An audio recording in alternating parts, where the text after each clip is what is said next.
स्वागत है आप सभी का दोस्तों। उम्मीद करता हूं कि आप लोग अच्छे होंगे। उत्तर प्रदेश के विधानसभा चुनाव में एक नया गब्बर सिंह आ गया है और जहां तक मुझे जानकारी है, जो मैं समझता हूं कि आप में से बहुत से लोग ऐसे हैं जिनको इस नए गब्बर सिंह के बारे में कुछ भी पता नहीं है।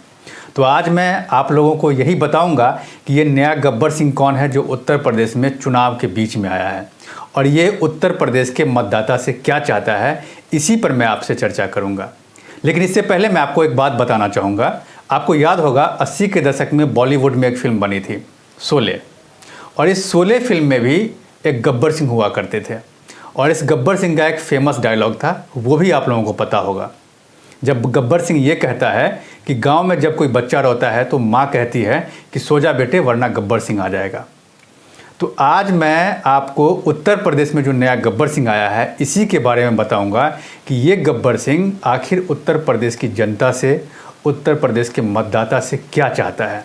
इसी पर मैं आपको चर्चा करूंगा।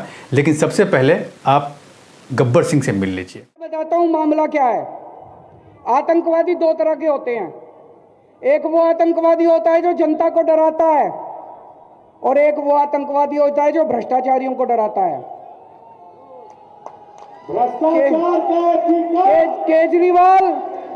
केजरीवाल वो आतंकवादी है जो भ्रष्टाचारियों को डराता है। वो शोले पिक्चर में डायलॉग है ना, जब 100 मील तक बच्चा भ्रष्टाचार करता है तो मां कहती है बेटा सो जा नहीं तो केजरीवाल आ जाएगा।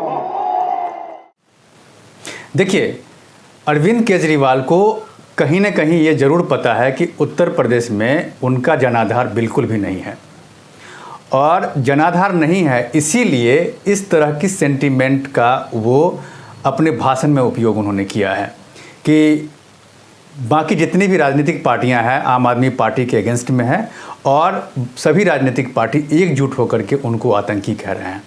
जबकि यहाँ पर अरविंद केजरीवाल को ये समझना चाहिए कि उनके ही सहयोगी रहे हैं डॉक्टर कुमार विश्वास, जिन्होंने अरविंद केजरीवाल के ऊपर खालिस्तानी के साथ संबंध होने का आरोप लगाया था।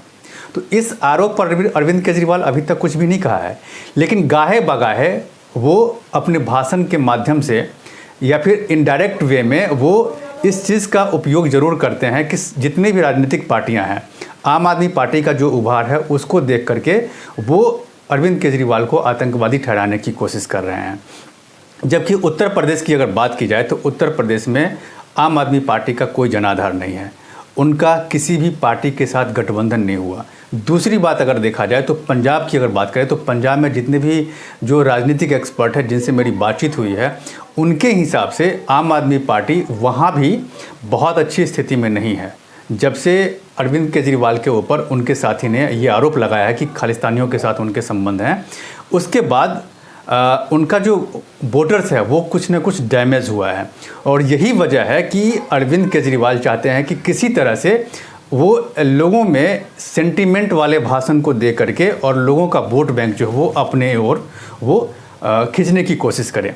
तो यहाँ पर देखिए, अरविंद केजरीवाल उत्तर प्रदेश में जब थे तो उन्होंने एक चीज़ और भी कहा कि अगर उनको पूर्ण बहुमत नहीं मिली तो बीजेपी को अलग करने के लिए, यानी कि बीजेपी को सरकार से बाहर रखने के लिए वो किसी भी दल से वो या फिर किसी भी गठबंधन में जाकर के उसको समर्थन दे सकते हैं। तो मतलब ये साफ है कि अरविंद केजरीवाल को ये तो क्लियर हो गया है कि वो बहुत अच्छे पोजीशन में नहीं है और इसीलिए वो इस तरह की बयानबाजी कर रहे हैं। एक आदमी आया, बोला केजरीवाल जी गारंटी तो बड़ी बड़ी कर रहे हो, जीतोगे क्या? मैंने कहा देखो भाई साहब, सारे जो सर्वे आ रहे हैं वो सर्वे ये दिखा रहे हैं कि हंग हो सकता है कि किसी को भी बहुमत ना मिले। तो बीजेपी को बाहर रखने के लिए अगर हमारी जरूरत पड़ी और अगर हम सरकार में शामिल हुए तो जिसकी भी सरकार होगी उसे गारंटी मैं पूरी करा दूंगा सारी। तो ये सारी बढ़ चढ़ के वोट देना, जितनी भी सीटें आए चिंता मत करना, जितनी भी सीटें आएंगी अगर हंग हाउस हुआ बीजेपी को बाहर रखने के लिए, अगर हम सरकार में गए, सारी गारंटियां मैं पूरी करा दूंगा, जितनी गारंटियां।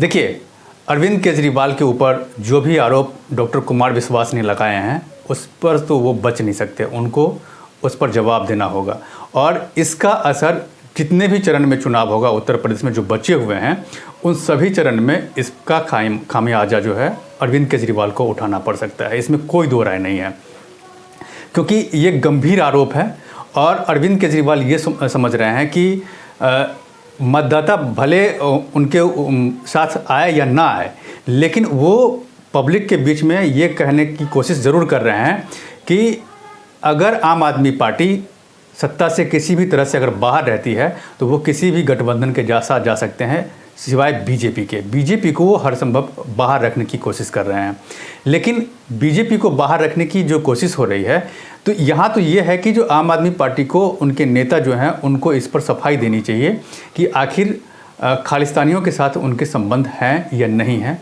ये सबसे बड़ी बात है। तो इस पर मेरी नज़र बनी हुई है। आगे जो भी वोटिंग्स होंगे उसके बाद क्या होता है उस पर मेरी नज़र बनी हुई है।